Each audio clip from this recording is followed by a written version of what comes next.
সাহাব মানে আজান সাহাবৰ যি সমাধিস্থল সেয়া তাত আছে। বলক আমি সেই সমাধিস্থললৈ গৈ আছোঁ। মই তাৰ আগতে আপোনালোক নমস্কাৰ বন্ধুসকল, 2022 বৰ্ষৰ শেষৰটো ভিডিঅ'লৈ মই শ্ৰীমন্ত বৰাই আপোনালোকক স্বাগতম জনাইছোঁ। মই আজি যাবলৈ ওলাইছোঁ আমাৰ মানে ওচৰতে এটা পিকনিক প্লেচত। মই যিটো পিকনিক প্লেচত যাম মই আপোনালোকক দেখাই দিম বাৰু। বলক আমি এটা ভিডিঅ'টো আৰম্ভ কৰোঁ। আহিলোঁ, এয়া বৰ্তমান এতিয়া মই গাড়ী লৈ ৰেডি হৈছোঁ, ওলাইছোঁ। বলক আমি এতিয়া সেই পিকনিক প্লেচলৈ গৈ থাকোঁ।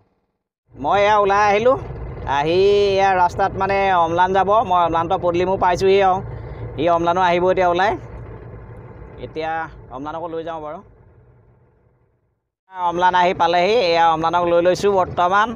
এতিয়া ব'লক আমি সেই পিকনিক প্লেচলৈ গৈ থাকোঁ। ব'লক এতিয়া মই আহি এতিয়া সেই পিকনিক প্লেচলৈ যোৱা যিটো তিনিআলি পাইছোঁহি, সেই তিনিআলিটো আচলতে আপোনালোকে যদি কেনেবাকৈ সেই পিকনিক প্লেচটোলৈ আহে, আৰু একচুৱেলি যিটো জেগালৈ আহিছোঁ সেই জেগাটো মই আপোনাক কৈয়ে দিছোঁ, আজান পীৰ দৰগাহ, যিটো সৌৰাগুৰি চাপৰিত আছে আজান পীৰ দৰগাহ।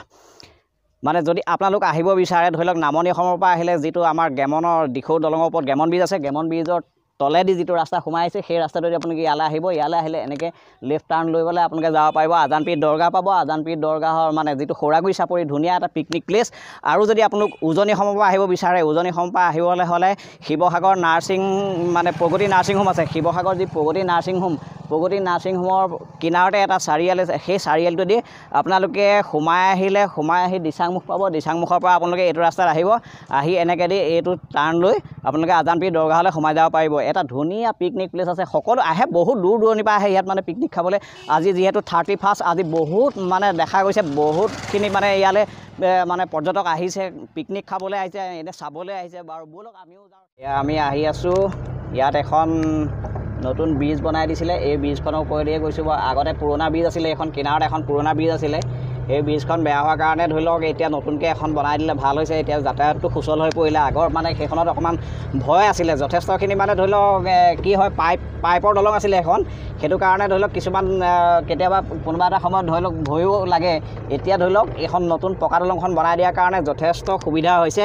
আৰু এইখন যে দেখিছে নদীখন, এইখন হৈছে দৰিকা নদী। এইখনৰ কিন্তু এইডোখৰ আমাৰ যিডোখৰ এই সৌৰাগুৰি চাপৰিৰ ওচৰলৈ যিমানে চাপি আহিছোঁ, এইডোখৰত আমাৰ এই দৰিকা নদীখনৰ নামটো হৈছে মানে গৰিয়াজান। এইখনৰ নাম হৈছে গৰিয়াজান। আৰু এয়া হৈছে এই গৰিয়াজানৰ ওপৰৰ দলং দিখৌমুখ, যি আমি কৈ থাকোঁ দিখৌমুখ। আৰু আপোনালোকেও শুনি থাকে চাগে দিখৌমুখ বুলি শুনিছে, সকলোৱে শুনিছেই চাগে। প্ৰকৃততে দিখৌমুখ কোনডোখৰ, মই আজি সেই দিখৌমুখলৈ আহিছোঁ। এই দিখৌমুখ মানে ধৰি লওক ইয়াত এতিয়া ধৰি লওক তিনিখন নদী লগ লাগিছে। মই আপোনালোকক অলপ আগতে কৈ আহিছিলোঁ, ভিডিঅ'টোত দেখাই আহিছিলোঁ, যিখন আমি গৰিয়াজানৰ ওপৰৰ দলংখন পাইছিলোঁ, সেই গৰিয়াজানখন দেখাইছোঁ যে এইখন দেখিছে আপোনালোকে, এইখন গৰিয়াজান। এই গৰিয়াজানখন ইয়াত আহি ইয়াত দিখৌত পৰিছে,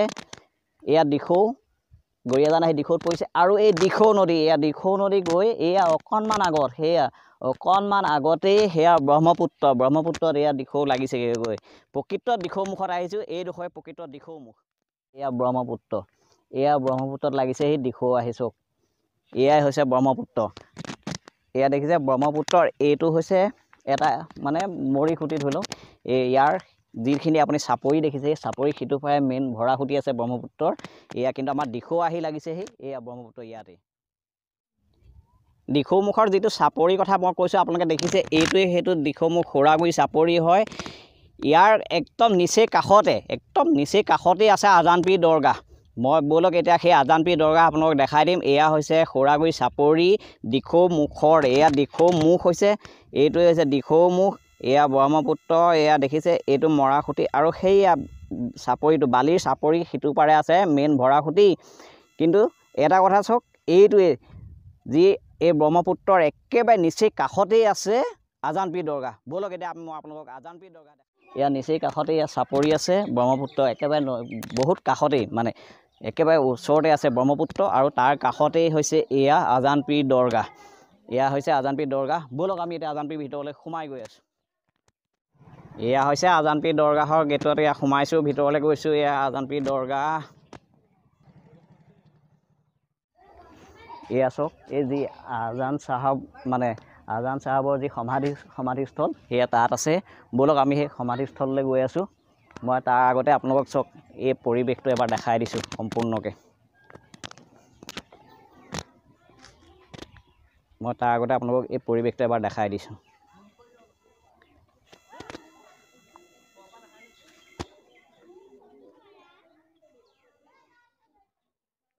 এয়াই হৈছে আজান চাহাবৰ সমাধিস্থল। ইয়াতে সকলো আহে, ভক্তগণ আহে, আহি ধৰি লওক ইয়াত কেণ্ডেল জ্বলায় আৰু এই ফিটা বান্ধে ধৰি লওক। মই আপোনালোকক আজানপীৰৰ সম্পূৰ্ণ ভিতৰৰ পৰিৱেশটো এবাৰ এনেকৈ মই আপোনালোকক দেখাই দিব চেষ্টা কৰিছোঁ, চাব বাৰু। যদি আপোনালোক ধৰি লওক দূৰ দূৰণিৰ পৰা অহাসকলে ইয়াত মানে থাকি ল'ব পৰা ব্যৱস্থা আছে। এইটো হৈছে আলহী ঘৰ, এয়া যিটো হৈছে দেখিছে এইটো হৈছে আলহী ঘৰ। আপোনালোকে ইয়াত আহি থাকিব পাৰিব, থাকি মেলি সম্পূৰ্ণ খোৱা বোৱা ব্যৱস্থা কৰিবলৈ মানে সকলো প্ৰকাৰৰ সুবিধা আছে ইয়াত। আপোনালোকে আহি থাকি মেলি মানে সম্পূৰ্ণ আজানপীৰ চাব পাৰিব। কাষতে থকা খোৰাগুৰি চাপৰিত ব্ৰহ্মপুত্ৰ নদীৰ পাৰত আপোনালোকে বনভোজ খাব পাৰিব। এয়াই হৈছে সম্পূৰ্ণ আজানপীৰৰ ভিতৰৰ ভাগ। আহি এতিয়া এয়া ব্ৰহ্মপুত্ৰ চাপৰি, যিটো আমি খোৰাগুৰি চাপৰি বুলি কয়, সেই খোৰাগুৰি চাপৰি এয়া মোৰ পাছফালে আছে। এয়া খোৰাগুৰি চাপৰি, এয়া হৈছে খোৰাগুৰি চাপৰি। ইয়াত এয়া দেখিছে বিভিন্ন ঠাইৰ পৰা মানুহ আহিছে পিকনিক খাবলৈ এইটোত। এতিয়া আমি আহি একদম ব্ৰহ্মপুত্ৰ কিনাৰ পাইছোঁ। ধৰি লওক এয়া ব্ৰহ্মপুত্ৰ নদী আৰু ইয়াৰ পোনে পোনে সিটো পাৰত সেইটো আজানপীৰৰ ভিতৰলৈ সোমাই আহিলোঁ। তাত আমি যিজন ধৰি লওক আজানপীৰ দৰগাহৰ চোৱা চিতাও কৰে ধৰি লওক আৰু গাইড ধৰি লওক, তেখেতক আমি লগ পাইছোঁ। তেখেতৰ মুখে আপোনালোকে সকলোখিনি বুজি পাব বা তেখেতে আমাক বতাই দিব। হয় হয়, আসসালামু আলাইকুম। মোৰ নাম শ্বেখ জাহিদুৰ ৰহমান। মই আজানপীৰ দৰগাহত প্ৰায় আজি 14 বছৰৰ পৰা আজানপীৰ দৰগাহৰ খাদিম হিচাপে আছোঁ, মানে গাইড হিচাপে আছোঁ।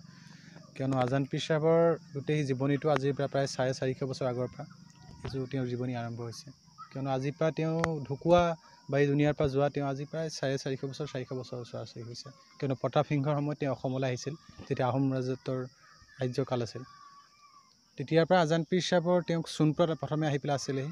সোণপত যেতিয়া ৰজাই মোগলৰ চোৰাংচোৰা বুলি শাস্তি দিয়াত তেওঁ চকুযোৰ যদি দিখৌ নদীত পেলাই দিয়ে, দিখৌ নদী যেতিয়া উভতি পৰি গৈছিলে, তেতিয়া তাৰ যিসকল থলুৱা মানুহে গম পাইছিলে যে আমি এজন পীৰক বা এজন ফকীৰক আমি শাস্তি দিলোঁ, সেই তেওঁক মাফ খোজাত লাষ্ট মমেণ্টত আহি তেওঁ আজানপীৰ চাহাবে এই দিখৌ নৈৰ কাষতে থাকিছিলে। প্ৰায় আহোম ৰজাই প্ৰায় 120জন ভকতৰ সৈতে আজানপীৰ চাহাবক ইয়াত চমজাই দি থৈ গৈছিল। তেতিয়া এটা জিকি লিখা হৈছিলে যে হৰাগুৰি চাপৰি দিখৌ নৈ কাষৰি ৰজাই বনাই দিয়া মঠ, চকুৰি ভকতে লয় আল্লাৰ নাম মাদুৰি বনৰে পথ।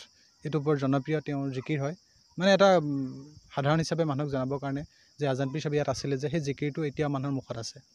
আৰু আজানপীৰ চাহাবৰ প্ৰায় ঢুকোৱাৰ পিছত প্ৰায় 300 বছৰ 400 বছৰলৈকে তেওঁৰ কবৰটো প্ৰায় লুপ্ত হৈ থাকিল।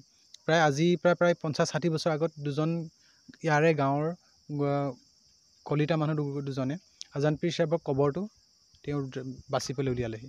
ইয়াত তেওঁলোকৰ সপোনত দেখুৱালে, তেওঁলোকৰ ইয়াত আহোঁতে আজান শুনিছিলে। সেইকাৰণে তেওঁলোকে আহি পেলাই আজানপীৰ চাহাবৰ কবৰটো তেওঁলোকে যে সপোনত দেখুৱাইছিলে, সপোনত দেখাত এই জেগাডোখৰত তেওঁ কবৰটো দেখুৱালে। সেইকাৰণে এই জেগাডোখৰত আজানপীৰ চাহাবৰ কবৰ বুলি নিৰ্ধাৰিত কৰা হ'ল।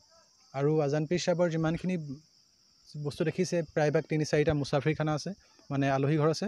তেওঁলোকে ইয়াত আহি পেলাই থাকিব পাৰিব।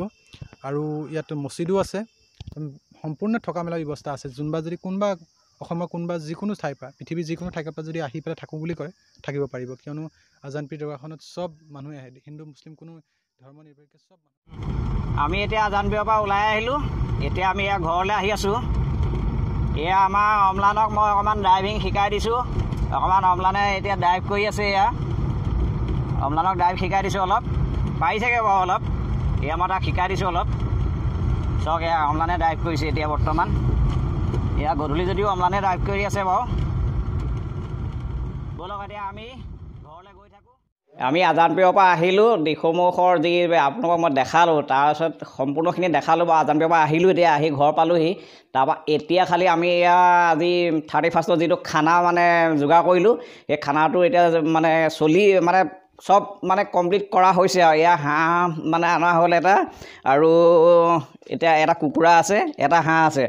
বৰ্তমান এয়া আমাৰ অকণদাই হাঁহটো কাটি আছে বৰ্তমান। এতিয়া এয়া দেখিছে হাঁহ কাটি আছে বৰ্তমান। এয়া অকণদাই হাঁহ কাটি আছে। আমাৰ এয়া মুনুৱে এয়া মানে হাঁহৰ লগত কোমোৰা এয়া মানে কাটি ৰেডি কৰিছে আৰু। তাৰপৰা এয়া আমাৰ হাঁহৰ মাংস বনিছে বৰ্তমান। এয়া দেখিছে হাঁহৰ মাংস বনাই আছে। এয়া আমাৰ গোবিন্দা, এইটো আমাৰ মুনু। Happy new year. এয়া আমাৰ ববি নবৌৱে বনাই আছে বৰ্তমান। আমাৰ এয়া বৰ্তমান হাঁহৰ মাংস হৈ গ'ল, কুকুৰা মাংস বনাই আছে এতিয়া। এয়া হাঁহৰ মাংস হৈ গ'ল। এয়া আমাৰ নবৌৱে বনালে হাঁহৰ মাংস।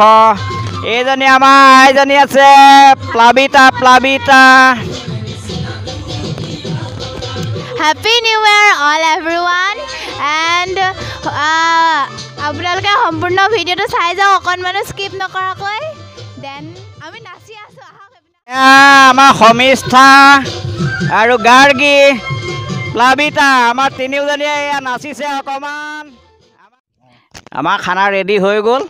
আমি এতিয়া প্ৰায় ৰাইজে বহিছে খাইছে আৰু ময়ো খাম বাৰু। এয়া নবৌহঁতে দি আছে। এয়া আজি 2022 চনৰ শেষৰটো ৰাতি আৰু বৰ্তমান এই আৰু কেইঘণ্টামানৰ পাছতেই ধৰি লওক নতুন বছৰ আহিব, 2023 চন সোমাব। গতিকে মই সকলোকে মই নতুন বৰ্ষৰ শুভেচ্ছা জনাইছোঁ। আৰু মোৰ ভিডিঅ'টো আজি মই ইমানতে সামৰণি মাৰিছোঁ। মানে যিসকলে মোৰ ভিডিঅ' চাই আছে তেওঁলোকে মোৰ ভিডিঅ'টো চাই ভাল পালে লাইক কৰিব, কমেণ্ট কৰিব, মোৰ চেনেলটো ছাবস্ক্ৰাইব কৰিব বুলি মই আশা ৰাখিলোঁ। ধন্যবাদ, শুভৰাত্ৰি।